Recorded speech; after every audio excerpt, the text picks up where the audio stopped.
Yeah, this is not the live I wanted to have here on Thursday, February 19th, but it's the reality for Texas Tech men's basketball. Life without JT Toppin. What are the Red Raiders going to do? We'll discuss it today as I have potentially a lineup that I know some people that watch the channel may not like, some people in Red Raider Nation may not like, but I do think it could be an interesting alternative to what Texas Tech now has to do without JT Toppin. We'll discuss that as well as answers y'all's questions in the live chat. We're live here on the Red and Black Report. Let's get to it.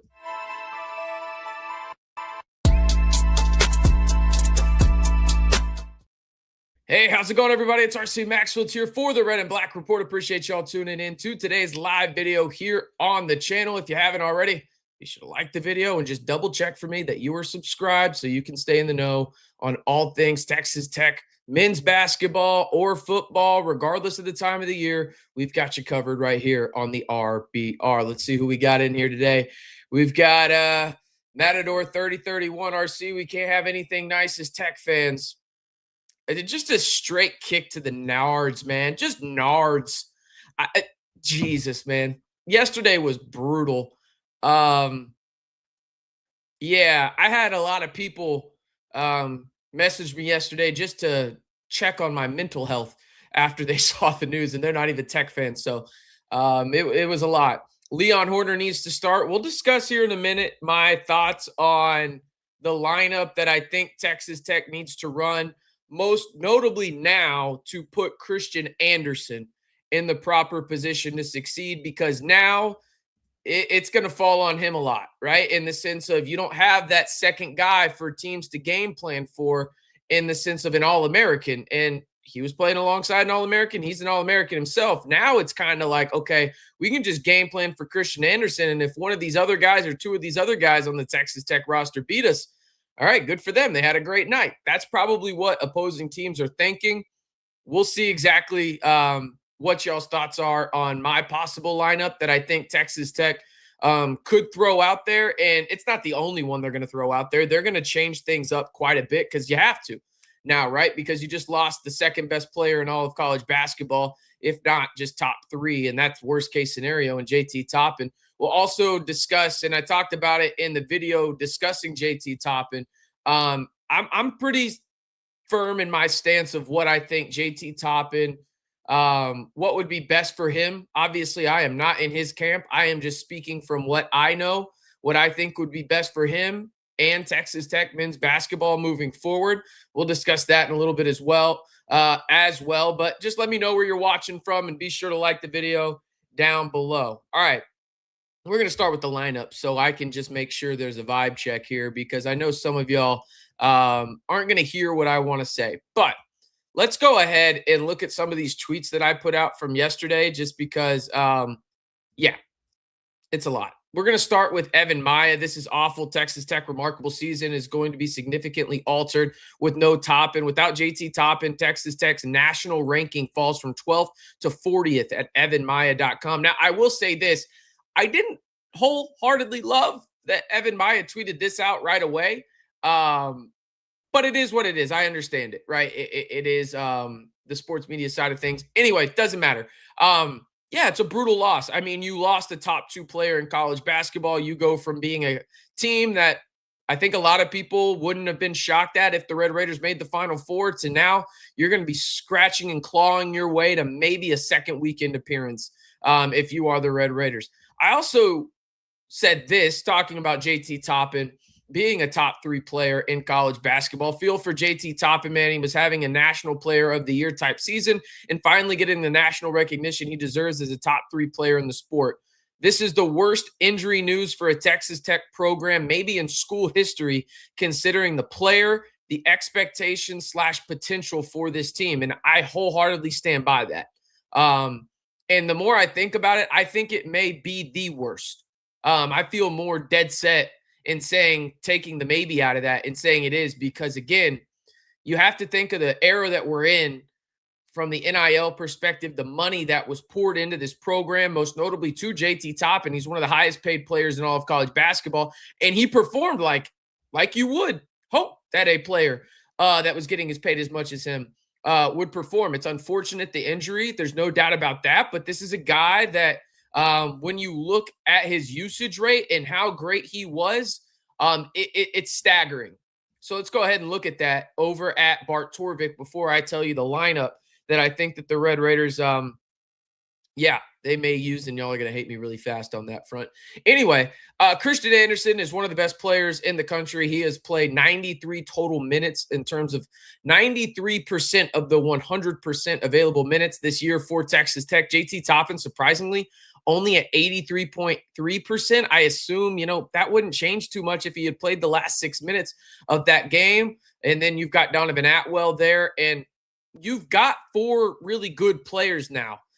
In terms of if you look at the barometer there, like Jalen Petty and Lawan Watts are closer to average than great in terms of the metrics, but Christian Anderson and Donovan Atwell are flat out superstars at their respective positions and what they do across the landscape of college basketball. I mean, Christian Anderson is a guy that should probably be a second-team All-American when it's all said and done.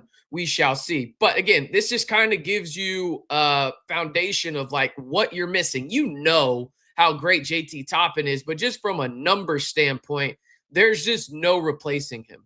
There's just not. You're not going to replace a JT Toppin. So that being said, who are you going to try to replace in the starting lineup with JT Toppin? I think the most likely scenario is you're going to start Luke Bamboye. I will say this, the most interesting lineup to me, though, for Texas Tech is this, and this is where y'all are just going to go absolutely nuclear in the comments.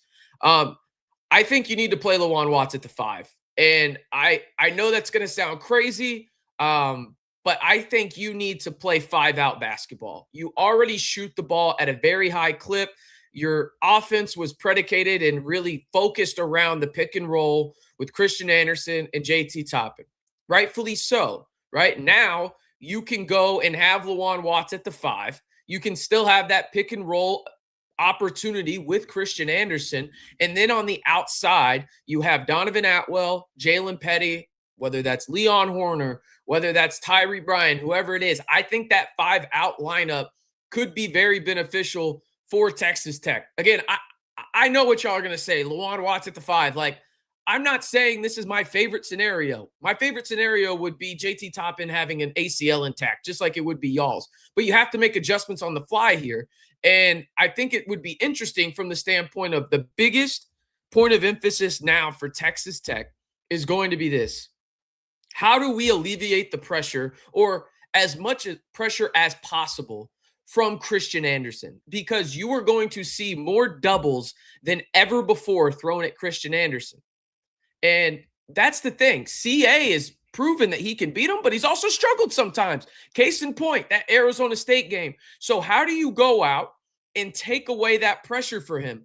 And the easiest way to do so is just create open space and have shooters all around him, because all I can think about is this. You do the pick and roll with the Lawan Watts at the 5, and I think you're going to see Luke Bamboye there too. But in this scenario, the 5-out lineup that I'm discussing, you have Lawan Watts as that pick and roll guy now with Christian Anderson. CA beats the guy in terms of, okay, now is that guy going to help from the corner, or is he going to allow Christian Anderson to get downhill and get to the bucket? That's probably where you're going to want to see. And it's one of those deals where it's like, okay, like, do you want the guys shooting 44% from 3 on the outside, Donovan Atwell wide open, or would you rather give up the layup for Christian Anderson, or the contested layup, I should say? Or do you want a Tyree Bryan who's going to have to step up his game? So is Lawan Watts. Everybody is, including Christian Anderson and Donovan Atwell. But I think the 5-out scenario is one that I think is going to be the most beneficial to Christian Anderson, because that is going to be the biggest point of emphasis now. If you have a Luke Bamboye who is very good defensively, but if we're just keeping it a buck, he is bad offensively out there, he is only going to be viewed as a lob threat on the roll. There is no way that you're trusting him from, 6 feet out. And defenses know that too. So how do you create more space for Christian Anderson to make key decisions in the pick and roll and get it out to shooters, or make the defense be in a spot where, are you going to help out of the corner, or are you going to let Christian Anderson get to the bucket? The easiest way to do that is with Lawan Watts. I know he's frustrating. I understand he is a roller coaster, but that's probably the best way to do it. And there's other ways to do it, but like that's probably the best one. And you're going to see more Josiah Mosley. You're going to see more Leon Horner. You're going to see more Tyree Bryant, Luke Bamboye, right? Like, and I'm not even saying this is the lineup that starts, but I do think the 5-out lineup, the one that I would be very interested to see if Grant and crew even use it, Coach Linder even decides to use it, I think it would be the most fascinating one, would be CA at the 1, JP at the 2, Donovan Atwell at the 3, Tyree Bryant at the 4, and Lawan Watts at the 5. Rebounding be damned, I guess, at that point. But it would really put the opportunity in terms of put guys on their heels on the defensive side of the floor on the opposition, in the sense of you can go run and gun. Everybody on the floor can handle the basketball and push the envelope for you, so you can go out and get in space. And those are easier buckets to be had. Like, you have to be creative here. And because, again, you're not going to replace JT Toppin. You got to be creative in some capacity. And this is the way that I think you can be creative. I don't even know if this lineup is going to work, but at least try it, right? Like, see what happens, because you're going to be doing a lot of that. There's going to be a lot of experimenting for Texas Tech and Grant McCasland when it comes to really both sides of the floor, but really mainly offense, because you had one of the most highly productive just offensive players in the country, and now he's gone. And so you have to figure this out. Let's see. Y'all are probably roasting me in the comments, if I'm being honest. Lawan at the 5, crying emoji. Yeah, that's fair. They need to run a dribble drive type of offense. That's kind of what we're doing here, right? Like, you have to make the defense decide and put them on their heels. And the best way to do so is put Christian Anderson in the opportunity where he has the defense on their heels, and he's going to make the right decision 9 times out of 10. And best case scenario in this regard, it allows him not to be doubled. That's something. And if they do double, at least Lawan Watts has proven he can make the right decision 8 times out of 10 when passing. Okay. I'm not saying he's a perfect passer, but who else are you going to have the pick and roll with, right? Because Christian Anderson's best offensive set is the pick and roll. So why not play to his advantages?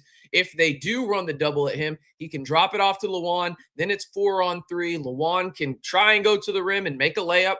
Easier said than done. Or he can kick it out to Donovan Atwell, Tyree Bryant, JP, whoever's open, right? And that's kind of where I think you're going to be at, because Luke Bamboye is going to play more. Josiah Mosley is going to play more. But in terms of who is the guy that's going to have to help Christian Anderson create more offense, specifically in the paint, it's going to be Lawan Watts. It's just the reality of it. And so the 5-out situation with Lawan at the 5, I'm very interested to see if they run it. I don't think that they'll start that way. I think you'll just see Luke inserted into the starting 5, but you're going to have to get creative if you're Texas Tech. You're just going to have to. All right. What does Jonathan say? They need to run a dribble drive type of offense. Just read that one. Yep, I wholeheartedly agree. Watts' decision-making hurts to watch. That's the thing. Like, I think Lawan is this. And I'm not trying to sugarcoat this shit. He struggles sometimes in decision-making.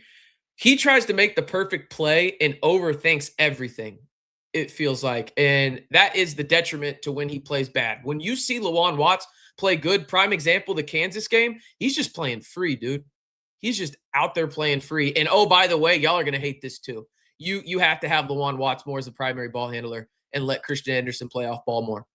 You're going to hate it, but it's going to happen. That I feel pretty damn comfortable saying that's going to happen, where that's going to alleviate a lot of pressure off Christian Anderson. They can't full court press him in terms of with the ball. They can't double him as often if he doesn't have the ball in his hands. You're going to see more of Jalen Petty as the primary ball handler. You're going to see more of Lawan Watts as the primary ball handler. I'm not saying it's going to happen all the time, but they're going to have sets for that because it's going to have to happen. It's just the reality of the situation.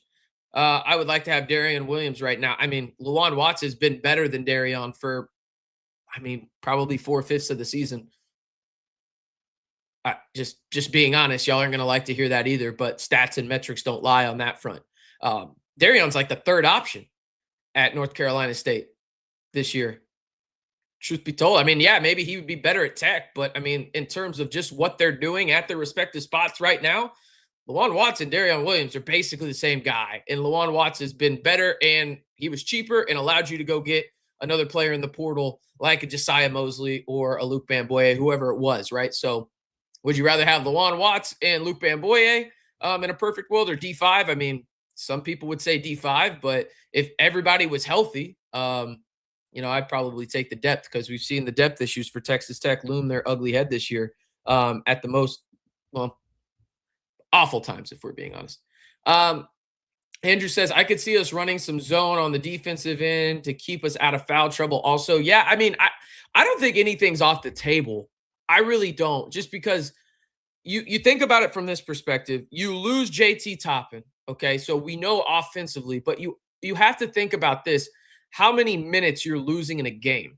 Okay, how are you going to divvy that up for guys? Because JT Toppin was averaging about 34, 35 minutes a game. Let's just call it 35 to make it easy, right? Are you going to split that evenly and just give 5 guys 7 more minutes a game? Are you going to give, Luke Bamboye 10 more minutes per game, and then you divvy up to 25? However you divvy it up, it's going to be fascinating to watch, but it is a massive, massive loss, obviously, for Texas Tech in every sense of the word. But really, the puzzling together is the part I'm most interested in, to be honest with you, because yeah, I mean, this is the biggest loss for any team this year, and it's not particularly close.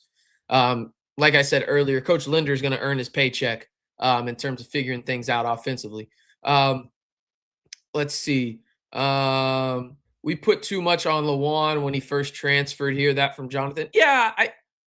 Yeah, but Lawan was always a lot of that had to do with injury. I think a lot of people don't realize that when Lawan came in here, yes, he was trying to fit that D5 role, but he was trying to fit the D5 role from D5's first year at Texas Tech. So you had that Grant McCaslin's first year out in the 806, right? So you think about it from that perspective, and Lawan has been D5 this year, but also he wasn't supposed to have as big of a role as he was early on. Like, you didn't have Luke, you didn't have Josiah, okay?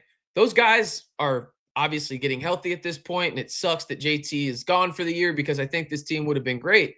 That being said, Lawan was supposed to be a guy that was supposed to be on the, that 5th starter, 6th man to start the year type deal. And that just couldn't happen because of the injuries that you had early on with Josiah and Luke. So he was asked to do more. He struggled. He shined. He was a roller coaster. That's just what he is. But you're going to have to, at this point, it's a sink or swim type situation, right? For Lawan, because you have to have him at this point. What about Josiah Mosley? He's going to play more. I don't think he'll start or anything. I mean, I would be surprised if your starting lineup against Kansas State on Saturday isn't Christian Anderson, Jalen Petty, Donovan Atwell, Lawan Watts, and then Luke Bamboye. I'd be pretty surprised if that wasn't the starting 5, unless they decide to go the 5-out route, which would be interesting. I don't know if you necessarily need to do that against Kansas State, but it would be something, I guess, that they could do, in all honesty, but we shall see. Be sure to like the video if you haven't already. We're about 20 minutes in, and get your questions in as well. I'm going to start talking about realistic expectations in March. Good segue there, Debbie. Winning one game in tournament would be awesome. Yeah, I'm fascinated to see how the committee seeds Texas Tech, because let's just get it out of the way. Like, they're going to knock Texas Tech for not having JT Toppin. They 100% should, by the way. But how much do they knock them? Because if you look at the resume for Texas Tech right now, they're a 4 seed.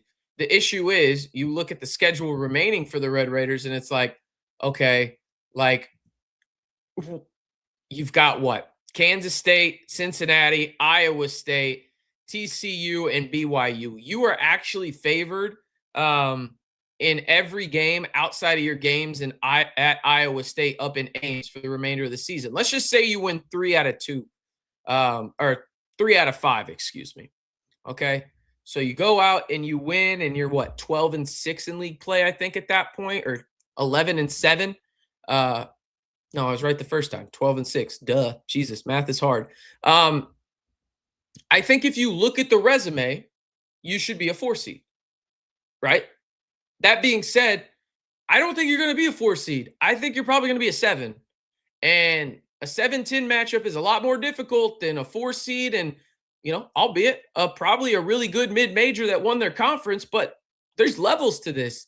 So I look at it in that regard where I think Texas Tech will probably be a 6 or a 7 seed.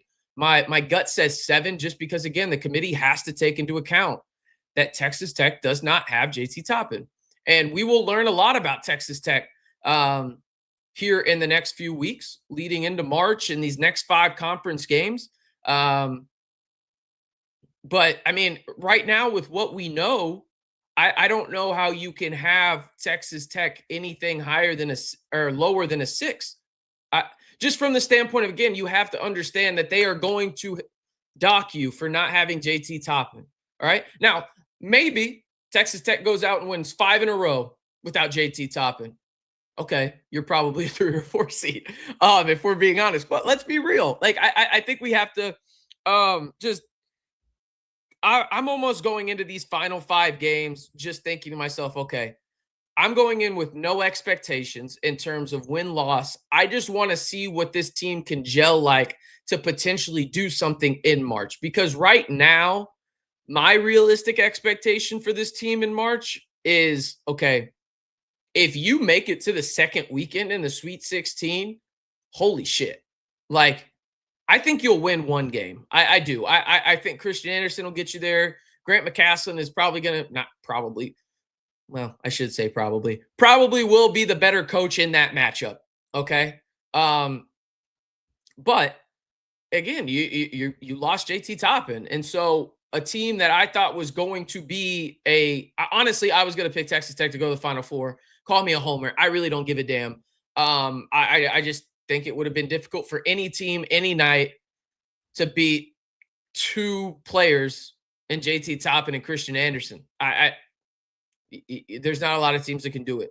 And so now the whole complexity of their outlook for the remainder of the season has changed drastically. So, yeah, Christopher says committee should not punish team. Here, let me get these questions on the screen, you guys. Keep those questions coming in. We'll keep the live going as long as you guys are submitting questions or thoughts. Christopher, committee should not punish team because team player. I disagree.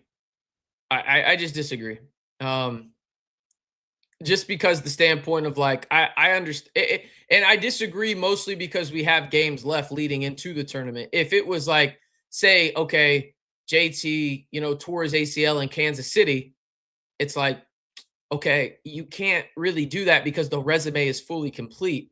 Now it's like, all right, we're going to see 5 games of them, probably 6 or 7 because of them playing in Kansas City. And then we're going to seed them. And they are going to heavily weight those 6, 7 games that Texas Tech plays. And I think Texas Tech probably lands on that 6 or the 7 seed line in March. And you have to take it into account. Like, I know it sucks, but you have to do it. Just from the standpoint of, again, if you give Tech a 4 seed, you are doing a great disservice to every other 1 seed in the bracket. Just from the standpoint of like, okay, these 1 seeds are supposed to have an advantage because they've earned them, right? In the sense of the Michigans of the world, or whatever it may be. So they've earned those seeds. And if you put Texas Tech at a 4 seed and they make it to the second weekend without JT Toppin, sure, they've won those 2 games and they've proven they can win without him.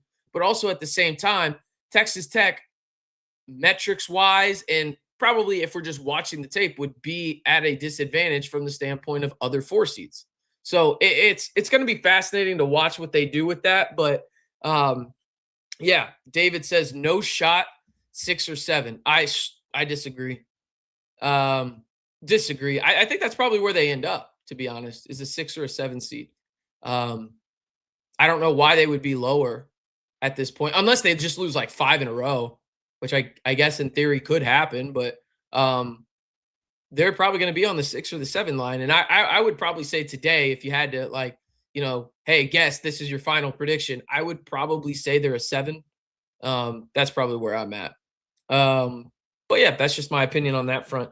Let me give a couple shout outs real quick. We got Chris in here. We've got B-Ball 1777. We've got David. We've got Jonathan. We've got Metal Mario Pro. We've got Debbie. We've got who else we got in here? Everybody's popping up. We got Matador. We got Andrew. We got Ty. Plenty of people. Oh, and we got a super chat. Appreciate the super chat. TM Gel 1, $5 super chat. What do you think about Coach Gass not making adjustments? We couldn't break a simple press and we couldn't throw it in the corner. It was embarrassing.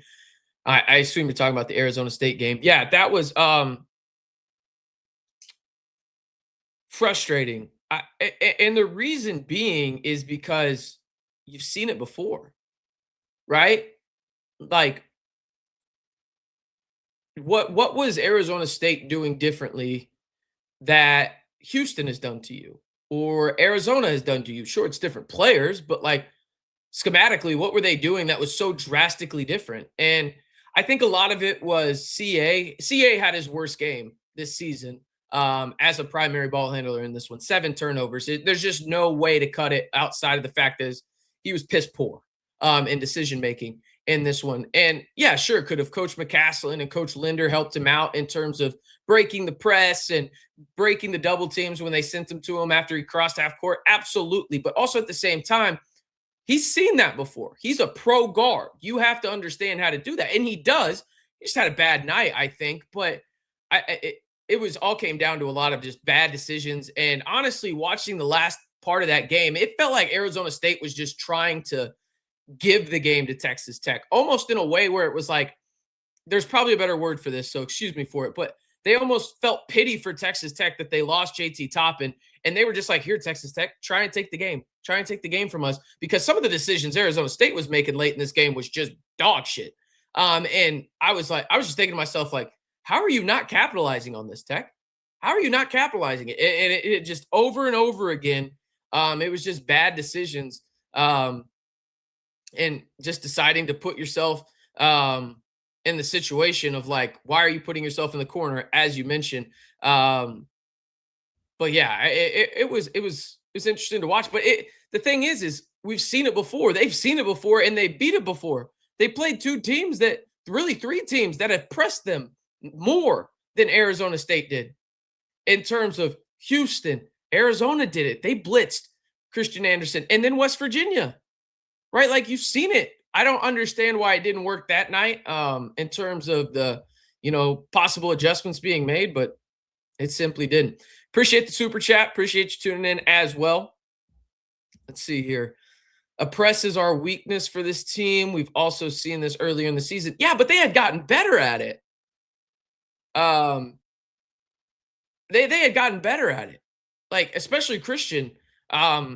CA had been great at the press this year. I mean, and when I say great, he's human. He made some mistakes, right? Like, you're going to mess up sometimes. But in terms of high-level guard play, when someone sends a double at you, Christian Anderson is one of the best in the country, and it's not remarkably close. Like, he's phenomenal at it. He was bad in Tempe.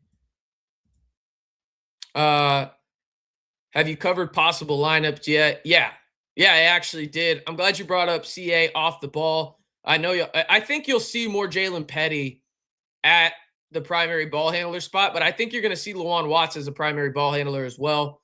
I think Texas Tech is going to at least try. They're going to try a lot of things. So I'm not like being revolutionary here. I think they're just going to try a lot of things and see if it works, because when you lose a player like JT Toppin, you have the ability to try a lot of things now.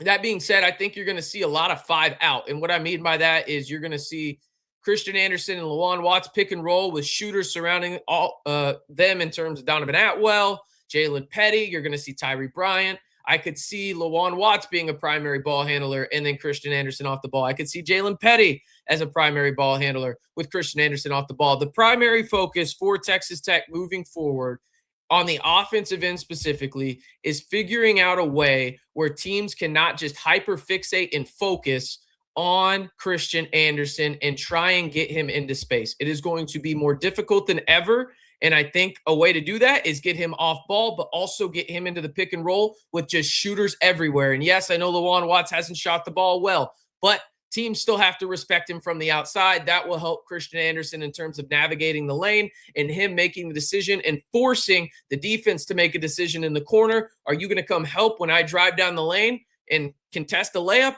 and leave a guy open where I can kick it out to the outside and maybe it's Donovan Atwell where he shoots north of 40% from three? Or are you going to let me go to the rim already beating my guy off the pick and roll for an easy layup? That's, I think, what you're going to see. If I had to guess, the starting lineup is going to be pretty simple in terms of the switch. It's going to be JT out, obviously, with Luc Bamboye starting. I think that's what we're going to see, but you're going to see a multitude of lineups just across the board, I think. But again, the biggest focus for this Texas Tech offense is going to be figuring out a way where teams can just simply not hyper-focus and fixate on Christian Anderson and get him into space. That's just going to be the reality of it. Appreciate the question. Let's see. What do you think about Coach McCaslin's coaching style? He sure gets fired up. Real quick, gonna get a drink. I love Coach McCaslin. I think you have, at worst, a top 15 coach in America. He gets the most out of his players, and that's why, you know, it's hard losing a JT Toppin. There's no replacing him. We've gone over that, I think, as well as we can. That being said, I think when you look at what he has proven to do time and time again throughout his coaching career, he gets the absolute most out of every player on his roster each and every night possible. Yeah, and I think this is going to be no different. I think you could see, you know, a 2022 North Texas where it's the 5 out. I think you could see a situation where you have Luc Bamboye in the pick and roll with Christian Anderson, or you have Luc Bamboye in the pick and roll with Lawan Watts or Jalen Petty, and you have Christian Anderson off ball trying to find space, right? There's just a multitude of things you can do. But I trust Grant McCaslin as much as anybody can trust a coach. He's phenomenal, and there's no doubting now. Appreciate the question. Let's see. Christopher asked, and appreciate the super chat, $5 super chat. Appreciate that. Will you stream live during March Madness? I am thinking about it. Now, I'll be honest with you. The game will not be on the screen or anything like that. It would be like a scoreboard bug, and I would just, you know, do commentary and stuff like that, watch the game with y'all in a sense. But yeah, let me know, y'all. Let me know if that would be something y'all would be interested in. Just let me know in the chat if that's something y'all would be interested in, where live commentary, got the scoreboard on the screen, we're reacting live. I think I'm going to go live for Selection Sunday. I'll tell you that, because I think it's going to be very interesting to see where Texas Tech ends up. But in terms of March Madness games, yeah, y'all let me know down in the comments. Just type MM for me if that would be something y'all would be interested in for March Madness. And again, Christopher, appreciate the $5 super chat. Let's see. Team Blanton would like to see Bamboye become more of a lob threat like Fetty last year to take some pressure off C4. Yeah, I would love that too. I'll say this. Luke kind of pisses me off just like Fetty did, where they forget they're 7 feet tall and they bring the ball down. That shit pisses me off, man. Like, got to keep the ball high. But also at the same time, Bamboye is a lob threat. But that's really all he is. And I think teams are going to fixate on that. And that's going to be tough for him and really for Texas Tech to create space. He's going to have to play. I just don't know if that's going to be your best lineup. Maybe it is. Hopefully I'm wrong. But yeah, that's kind of where I'm at. All right, one more reminder. Be sure to like the video, hit that subscribe button. Appreciate y'all tuning in.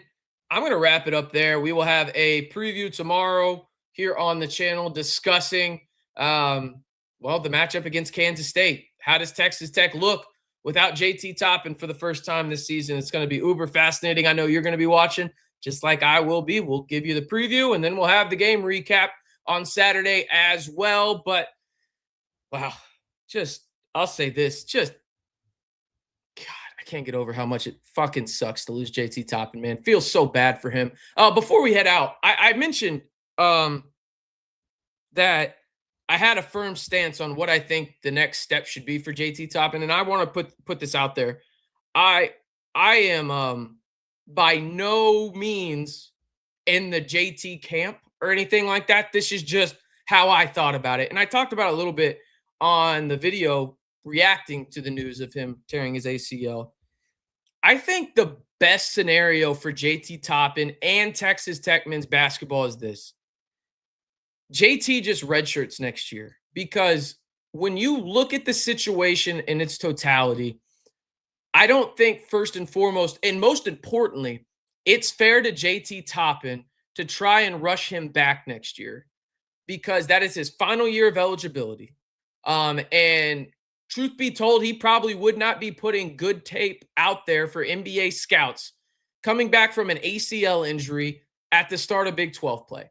It just probably wouldn't be good. So my thought process is this, and it's similar to what Texas Tech is doing with Will Hammond over on the football side of things. You redshirt JT Toppin, allow him the 2026-2027 season to just get back into shape. Make sure that ACL is 100% healthy. Okay, so he redshirts next year. Then in 2027, 2028, it is all systems go. He would still be a young senior, 22 years old, and he is able to put the best tape he can possibly put out there in his final season of college eligibility to hopefully get an NBA contract. Okay, what I think Texas Tech can do to ensure this happens is you create a 2-year deal where you're not going to pay JT Toppin $4 million next year. You're just not going to do that in this situation. What you do is you figure out the number that best works for Texas Tech men's basketball and JT Toppin. Okay? So you go out there and you do that. Let's just say it's $1 million to make things easy, right? So he stays at Texas Tech. He's getting paid $1 million, and his only focus is to rehab. That is it. It is focusing on the rehab to make sure he is good to go in 2027, 2028, where then the second year of his contract, he gets paid in the $4 million range or a little bit more maybe of what he was getting paid this year, right? I think that works out for both parties involved. And I think that would allow Texas Tech to go out and get their quote unquote Brendan Sorsby, where they could go out and get a star player in the portal at the top of the portal and basically just be like, hey, bro, this is your team this year. You ain't got to worry about it. You can go be a star for 1 year. We are going to help you get to where you want to go in the NBA. And really, this is going to be your team. We're going to run the offense through you. You're going to have, the opportunity to play in the Big 12 and really just go out and showcase your talents on a national level because Texas Tech is a national brand now on the hardwood. So I think that's probably the best case scenario for JT Toppin and Texas Tech. And maybe it's the most likely one. I don't know. I think everybody's speculating at this point in terms of what the next steps are. But that's the one that I think makes most sense to me at this current moment after I think about it. Again, it's for JT to redshirt next year, basically him to sign a 2-year contract, redshirt 2026, 2027, get paid $1 million to rehab. Then he comes back for his redshirt senior season, gets paid $4 million. So it's a 2-year, $5 million deal, right? But he gets the chance to rehab 100%, not have to rush back for just Big 12 play and put mediocre film out there more than likely because it's difficult coming back from a major knee injury. Then he can put the best tape he possibly can in his final year of college eligibility in 2027, 2028, still be a young senior at that point and still get, a bag at the end of the day. So we'll see exactly what happens. But I think that's probably the best scenario for both Texas Tech and JT Toppin. I think that makes the most sense for all parties involved. We'll see exactly what works out and becomes of it. I'm sure we're probably going to hear something pretty soon after the season is over in terms of one way or the other. I think if JT returns to college, it will be at Texas Tech. I would be shocked if he goes to the NBA. I would just be very curious to see the plan. And we may not know the plan right away for JT Toppin. They may not, tell us until closer to tip off of next year. But yeah, that's kind of where I'm at in the whole situation. We've got David over here with the $10 super chat. Appreciate you tuning in, David, and appreciate the $10 super chat. no offense to Watts, but do you think we'll see better performance out of him? I want him to play well, but I am always disappointed and frankly yelling at the TV. Listen, if there's anybody upset and like just disappointed in Lawan Watts, it's probably me. I was probably the biggest guy on Lawan Watts. I told you guys I expected him to be D5 year one at Texas Tech, and he has been better than that. That being said, the way that he has gotten there has been infuriating because it is a roller coaster, right? He'll score 20 points at Illinois, okay? Then he'll ball out and be the best player on the floor for 38 minutes against Kansas, okay? And you're like, okay, there's the Lawan Watts we think. And then the next night he scores 4 points on 1 of 8 shooting. It's infuriating. That being said, he better. Do you think we'll see a better performance out of him? You better, because he's going to have a lot more on his plate.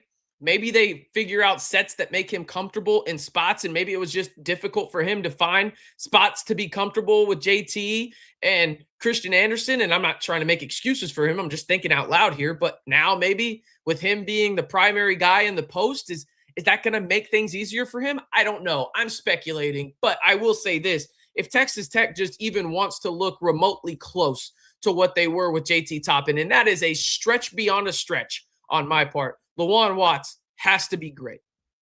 He has to be great. And I think Texas Tech, again, and maybe the great isn't the word that I want to see more than anything. I want to just see him be consistent. That's it. I just want to see him be consistent, and that's it at the end of the day. Appreciate the super chat, David, and appreciate the question. This from Beerman. Tech would be smart. He would be smart to let Tech pay for his rehab. Talking about JT Toppin. Agreed. 100% agree. Got this from Benson. Also, the Kansas game, he took 21 shots, 19 points is not impressive. I get it. I get it. Also, at the same time, he was the best player on the floor for you on both ends of the floor. He was very good defensively in that game. And so was Donovan Atwell. I don't want to cut Donovan Atwell short at all. But you are not in that basketball game if it's not for Lawan Watts. Point blank, period. I get he's frustrating. I get he took a lot of shots and he missed some. But like, yeah, man, you're not in that game against Kansas if Lawan Watts doesn't show up and play, the way he did. And let's go look at those stats again, because like it's one of those deals where, hey, we can misremember things sometimes on my end. But yeah, he shot what? 19, 12, and 5, 2 steals. I get you're fixating on the side of how many shots he took, but damn it, that's a good game. I never said he was efficient. That's just a good game, though, right? Like, you're telling me we're going to bitch, moan, and complain about 19, 12, and 5 and 2 steals? I don't think you can bitch, moan, and complain about that. I just don't. I don't think you can complain about that. At least that's my opinion. All right, I'm going to wrap it up there. I appreciate y'all tuning in to today's live stream. Let me know in the chat below if you want to do a March Madness live. All I need y'all to see, I just need to see some MMs down in the chat for March Madness. Let me know down in the chat. Be sure to like the video on the way out and make sure you're subscribed as well for 100% free Texas Tech men's basketball content all year long, whether it's on the hardwood, in the portal, and they're going to be active in the portal, high school recruiting, breaking news, or anything in between. We've got you covered right here on the largest group of Texas Tech fans on YouTube in the Red and Black Report. All right, I'm RC Maxfield reminding you, as always, stay safe and Ruckham Tech.